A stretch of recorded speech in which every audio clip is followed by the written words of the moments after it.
या संदर्भात आता नीट परीक्षा रद्द करण्याची मागणी विरोधी पक्षनेते विजय वडेट्टीवार यांनी देखील केलेली आहे।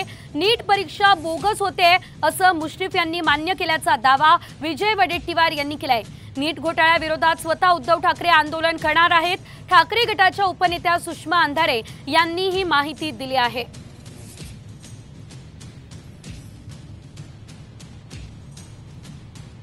मुश्रीफ म्हणतात की नीट परीक्षा या होऊच नाही, कारण त्या बोगस घेतले जातात। या सगळ्यांचं सिलेक्शन मेरिटवर व्हावं।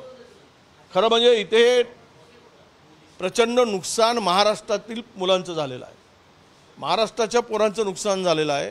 म्हणूनच आम्ही मागणी केलेली आहे की या नीटच्या एक्झाम रद्द करा। मागच्या नीटच्या निकालामध्ये जिथे 2 विद्यार्थी टॉपर येतात तिथे या निकालामध्ये तब्बल 67 विद्यार्थी टॉपर येतात। निकालाची तारीख 14 जूनची बरोबर 4 जून केली जाते, जेणेकरून सरकार स्थापनेच्या आणि निकालाच्या धामधुमीमध्ये ही बातमी मागे पडावी।